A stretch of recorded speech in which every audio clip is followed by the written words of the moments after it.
Hello friends, welcome to this educational platform. आप सभी का आपके अपने इस एजुकेशनल प्लेटफॉर्म पर स्वागत है। आज के इस वीडियो लेक्चर में हम लोग यूपी टेट सुपर टेट का जो आपका एग्जाम होने वाला है 2026 में उसकी प्रिपरेशन को लेकर के मैथमेटिक्स से कुछ इंपॉर्टेंट क्वेश्चंस करेंगे जो पीवाईक्यूज होंगे, पिछले वर्षों में पूछे गए होंगे और उनको हम लोग सॉल्व करेंगे। जैसे 2018-19 में जो एग्जाम हो उसमें जो क्वेश्चंस पूछे गए हैं उसको सॉल्व करेंगे और उनके कुछ अच्छे तरीकों को समझेंगे, क्योंकि उन्हीं टाइप के क्वेश्चंस आपको बार बार पूछे जाते हैं, तो आपको उसकी प्रैक्टिस होनी चाहिए। तो चलिए देखते हैं। 2 क्वेश्चन तो आपके सामने लिखे गए हैं, इनको सॉल्व करेंगे और देखेंगे कैसे इसका क्या आंसर निकलता है, और इसके आगे और भी कुछ क्वेश्चंस हम लोग करेंगे। तो आप लोग इनका आंसर बताइए, सॉल्व करिए। बहुत इंपॉर्टेंट क्वेश्चन है, अच्छे से समझते हैं इसको डिटेल में। जैसे पहला क्वेश्चन आपके सामने लिखा है, यदि P का P% 36 हो तो P किसके बराबर है, और 4 ऑप्शन है आपके सामने। तो जैसा लिखा है इसमें P का P%, तो हमें वैसे ही लिख लेना है P का की जगह गुणे का निशान आ जाएगा। P% जिसके साथ परसेंट होता है उसके नीचे बटे में 100 लिख दिया जाता है। तो यहां पर देखिए जैसे लिखा था P का P%, इसका मतलब P का की जगह गुणा और P% जिसके साथ होता है उसके नीचे में बटे में 100 लिया जाता है। और कितना है, 36 है। इसने कहा है P का P% 36 है, तो बराबर में आप इसको 36 लिख दीजिए। अब बस आपको सॉल्व करना है इसको। तो आप देख रहे हैं P और P का गुणा हो जाएगा P², 2 बार है P इसलिए P का स्क्वायर लिख देंगे। और ये जो 100 बटे में है ये उधर जाएगा बराबर के उस तरफ, तो 36 के साथ गुणे में हो जाएगा। 36 के साथ जब 100 गुणे में हो जाएगा तो ये 3600 हो जाएगा, उधर 100 का गुणा 36 से हो जाएगा। तो P² का मान जब 3600 है तो P का मान क्या होगा, स्क्वायर दूसरी तरफ स्क्वायर रूट हो जाता है, स्क्वायर रूट लग जाएगा 3600 पे। और आप सभी जानते हैं कि 3600 का स्क्वायर रूट कितना होगा, 36 का स्क्वायर रूट आपका 6 होता है और 2 जीरो का 1 जीरो यानी 60 आ जाएगा। तो इस तरीके से इसका आंसर 60 आ जाएगा, जो कि डी पार्ट में दिया गया है। ठीक है, तो मुझे आशा है आपको ये अच्छे से समझ में आ गया होगा। अब इसके बाद हम लोग अगला ट्राई करते हैं, क्वेश्चन नंबर 2। इसको देखें। अब इसको मैं हटा दे रहा हूं और यहीं पर हम लोग सॉल्व करेंगे। कैलकुलेशंस को ऊपर ही कर लिया करेंगे। देखिए अगला क्वेश्चन आपके सामने, 80 मीटर व्यास वाले एक वृत्ताकार पार्क के अंदर अधिकतम क्षेत्रफल का एक वर्गाकार खेल का मैदान है। एक पहले वृत्ताकार पार्क है, उसके अंदर एक वर्ग के आकार का खेल का मैदान है।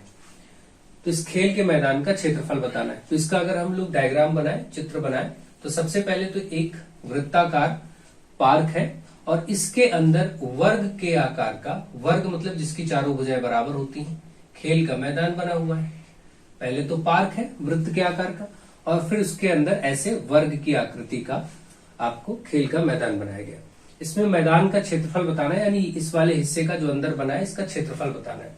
डेटा में आपको सिर्फ ये दिया गया है कि 80 मीटर व्यास है वृत्ताकार पार्क का। तो जो पार्क था वृत्त के आकार का उसका व्यास दिया है। और व्यास क्या होता है आप सभी जानते हैं। अगर हम इसके केंद्र से पास गुजरते हुई अगर रेखा खींचे और दोनों सिरों पर जो छुए वृत्त की परिधि को, वृत्त की बाउंड्री जो है उसके 2 बिंदु मैंने यहां पर मान लिए, और इनको अगर मैं ज्वाइन करता हूं तो ये केंद्र से भी जा रहा है और ये इस मैदान का विकर्ण भी है। देखिए अंदर वाले हिस्से का जो ये वर्ग की आकृति बन रही है, अंदर वर्ग का एक किनारा और उसका विपरीत किनारा जब जोड़ते हैं तो इसको हम इसका विकर्ण कहते हैं। और विकर्ण यानी डायगोनल, विकर्ण का अपना सूत्र होता है। तो सबसे पहले अगर ये विकर्ण का मान देखिए, अब इन्होंने जो बताया था 80 मीटर व्यास, तो सबसे पहली बात तो वृत्त के लिए ये व्यास भी है, और दूसरा ये जो वर्गाकार मैदान है इसके लिए यही भुजा जो दिख रही है, ये जो व्यास है यही इसका विकर्ण है। इसको 2 तरीके से हम कह सकते हैं। इस वाली भुजा को मैं इधर बताता हूं। ये वर्ग के लिए क्या है, वर्ग का तो विकर्ण है। ठीक है, किसी भी वर्ग का विकर्ण कैसे बनता है आप सभी जानते हैं। इस तरीके से वर्ग यानी जिसकी चारों भुजाएं बराबर हो। अब चाहे 2 विपरीत किन्हीं भी किनारों को हम ज्वाइन करते हैं तो इसको भी वर्ग का विकर्ण कहते हैं। चाहे इसको इससे मिला दें या फिर इसको इससे मिला दें, ये वर्ग के विकर्ण होते। तो एक तो ये वर्ग का विकर्ण है, और दूसरा वृत्त के लिए, जैसे ये वृत्त है और मैं इसको इस तरीके से मिलाता हूं तो ये वृत्त के लिए व्यास है, इसको व्यास कहते हैं, डायमीटर। तो वृत्त का तो ये व्यास है और इसका ये विकर्ण है। इसका मतलब हम ये कह सकते हैं कि वर्ग का विकर्ण, क्योंकि हमें वर्ग का ही डेटा चाहिए, हमें वर्ग का ही इसी का क्षेत्रफल बताना है, यही आपको क्षेत्रफल बताना है। तो आप वर्ग का ही प्रयोग करिए सूत्रों का। अब बोलेंगे वर्ग का विकर्ण, और वर्ग का विकर्ण जो विकर्ण की लंबाई होती है उसका सूत्र होता है भुजा √2 या फिर a√2 कह सकते हैं, a गुणे √2। और ये विकर्ण क्योंकि आप देख रहे हैं यही व्यास ही उसका विकर्ण है, और व्यास दिया था 80 मीटर, तो ये 80 मीटर हो जाएगा ये वाला पार्ट। अब हम 80 इस विकर्ण के प्लेस पर रख सकते हैं, विकर्ण की जगह 80 रख दे, और ये a√2 है। √2 इधर मल्टीप्लाई में इधर डिवाइड हो जाएगा, 80 के नीचे आएगा तो बटे में हो जाएगा, क्योंकि इधर गुणे में तो इस तरफ बटे में हो जाएगा, और ये a का मान आ गया। अब ये a क्या है, a आपका ये वर्ग जो बना हुआ है इसकी भुजा है, तो वर्ग की भुजा आपका ये a है, क्योंकि वर्ग की चारों भुजाएं बराबर होती है, इसलिए अगर जो एक भुजा होगी वही चारों भुजाएं होंगी। तो a का मान आ चुका है। अब आपको सिर्फ क्षेत्रफल बताना था, बहुत ही आराम से आप इसको लिख सकते हैं, क्षेत्रफल बराबर वर्ग का जो क्षेत्रफल होता है, वर्ग का क्षेत्रफल होता है भुजा का स्क्वायर, या जो a आया है ये भुजा ही है, a का स्क्वायर। अब a का मान आपका आ चुका है 80/√2, यहां रख दीजिए 80/√2, और क्योंकि इसका स्क्वायर होता है मान में तो स्क्वायर कर दीजिए, बस जो आएगा वही आंसर होगा। अब स्क्वायर का मतलब 80 गुणे 80, 2 बार आपको इसको करना है, और √2 का स्क्वायर √2 × √2 2 हो जाएगा। √2 2 बार गुणा होगा तो 2 होगा। जब भी रूट में दो संख्या आपस में गुणा होती है तो इसका मान 2 आता है। जैसे √3 गुणा होता तो 3 आ जाता है, √5 गुणा होता तो 5 आ जाता। आपका √2 था तो 2 आ गया। अब इसको देखेंगे, 2 से काटेंगे 40, 8 चौके 32, तो ये हो गया 3200 भाई, 8 चौके 32, 101020, 3200 मीटर स्क्वायर इसका क्षेत्रफल हो गया, जो कि ऑप्शन में दिया था यहाँ पर ए पार्ट। ये इसका राइट आंसर है। डिटेल में आपको ये सारी चीजें बताई जा रही है ताकि आप अच्छे से इसको समझें, सीखें। अब आगे बढ़ते हैं, कुछ और भी क्वेश्चंस हम लोग सॉल्व करेंगे। अब इस क्वेश्चन को देखते हैं। इसमें बोला गया दिए गए चित्र में A B parallel C D, यानी ए बी और सी डी दो ये जो रेखाएं हैं ये समांतर है, तब y डिग्री और -x डिग्री, मतलब जो भी y का मान आएगा यहाँ पर जो भी कोण आएगा और ये x का मान जो भी कोण आएगा, इन दोनों को माइनस करके उत्तर बताना है, इसमें से क्या होगा। और ये भी पूछा गया क्वेश्चन है 2018-19 के एग्जाम का, यूपी टेट का। तो चलिए देखते हैं। तो सबसे पहले आप सभी ये जानते हैं कि जो भी यहाँ पर मान है, इन दोनों को अगर देखें, जैसे ये वाला 110 बन रहा है और ये दो समांतर रेखाओं को ये तिर्यक रेखाएं जब काटती हैं, तिरछी रेखाएं काटती हैं, तो इस जगह पर बनने वाला कोण और इस जगह पर बनने वाला कोण हमेशा बराबर होता है। तो अगर यहाँ 110 बना है तो यहाँ भी 110 हो जाएगा।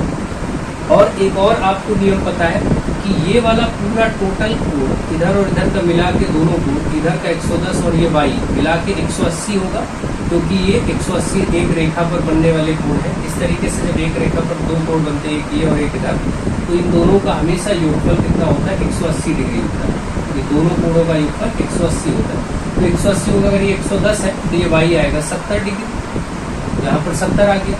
अब हम इसी तरीके से x फाइंड आउट करेंगे, तो ये वाला कोण बिल्कुल इसी तरीके से तिर्यक रेखा है, जितना ये होगा उतना यहाँ पर बन जाएगा। तो ये x था तो ये भी x कह सकते हैं। अब फिर से यही ऐसा ही ये दोनों कोणों का मान 180 होगा। अगर 120 है तो ये 60 आएगा, क्योंकि 180 होना चाहिए। आप देख रहे हैं y 70 आ गया और x 60 आ गया। आपको y - x बताना था, y - x, y आया है 70, x आया है 60, घटा दीजिए, आंसर आया 10।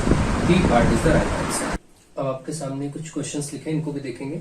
यदि किन्हीं दो प्राकृतिक संख्याओं a और b के लिए a की पावर b 125 हो तो b की पावर a क्या होगा। सिंपली आप इसको फोकस करिए, ये दिया गया डेटा है और इसी का उल्टा रिवर्स ऑर्डर में आपसे पूछा गया है। a की पावर b, ऐसे कौन से दो नंबर हैं जिनको पावर में लिखने पे 125 मिलता है। तो आप सभी जानते हैं कि अगर हम 5 की घात 3 लिखें तो इसका मान 125 आता है, क्योंकि 5 गुणे 5 गुणे 5, 5 की घात 3 125 है। तो बस इसी का उल्टा आपको b की घात a करना है। यहां से अगर आप इसको कंपेयर करिए, देखिए तो 5 यहां लिखा है, यहाँ a था, तो a का मान तो 5 हो जाएगा, और पावर में यहाँ 3 है, यहाँ पर b है, तो इसका मतलब b का मान 3 हो गया। a 5 b 3। अब आपको b की घात a बताना है, इसका उल्टा कर देना है, यानी 3 की घात 5 बताना है। 5 की घात 3 125 होता है, आप सभी जानते हैं, तो उसी को उल्टा करेंगे। पावर बेस में, बेस पावर में 3 की घात 5 कितना होगा, तो आपको मालूम है 3 गुणे 3 गुणे 3 अगर करें 5 बार, तो जो भी आएगा वो आपका 3 की घात 5 होता है, और ये 243 आता है। ठीक है, तो 243 इसका राइट आंसर है, ए पार्ट। अब इस क्वेश्चन को सॉल्व करेंगे। 240 अंकों की एक परीक्षा में किसी परीक्षार्थी ने 52 अंक अर्जित किए, पाई आलेख पर इसका संगत कोण क्या होगा। ठीक है, ये भी आपका पूछा गया एग्जाम का क्वेश्चन है। तो 240 अंकों की परीक्षा है और उसमें पाई आलेख पर इसका संगत कोण बताना है कि कितना कोण बनेगा। पाई आलेख आप सभी जानते हैं, किसी भी वृत्ताकार उसमें जो आलेख बनाया जाता है, जैसे इस तरीके की बहुत सी संरचनाएं आपने देखी होंगी, ये पाई आलेख होता है। और पाई आलेख का कुल डिग्री में मान 360 डिग्री होता है। और यहाँ पर इसी में इसको अगर बनाया गया, पूरी परीक्षा के कुल अंक 240 हैं और यहाँ पर कुल कोण पाई आलेख का 360 होता है, तो दोनों को हम बराबर कर सकते हैं। तो हम ये कह सकते हैं 240 अंक बराबर 360 डिग्री कोण। एक अंक बराबर होगा 360 बटे 240। अब आपको 52 अंक उसको मिले हैं, तो 52 अंक निकालना है। 52 अंक बराबर होगा, 52 से गुणा हो जाएगा 360 बटे 240 गुणे 52। बस इसको सॉल्व कर दीजिए, 0 से 0 कट जाएगा, 6 से इसको 6 जा 36, 6 चौक 24, 4 से इसको काटिए 13, 13 चौके 52, 6 गुणे 13, 13 गुणे 6 मतलब 78। आपका आंसर हो जाएगा 78 डिग्री। सी पार्ट में दिया गया। तो इस तरीके से इसका राइट आंसर सी 78 डिग्री।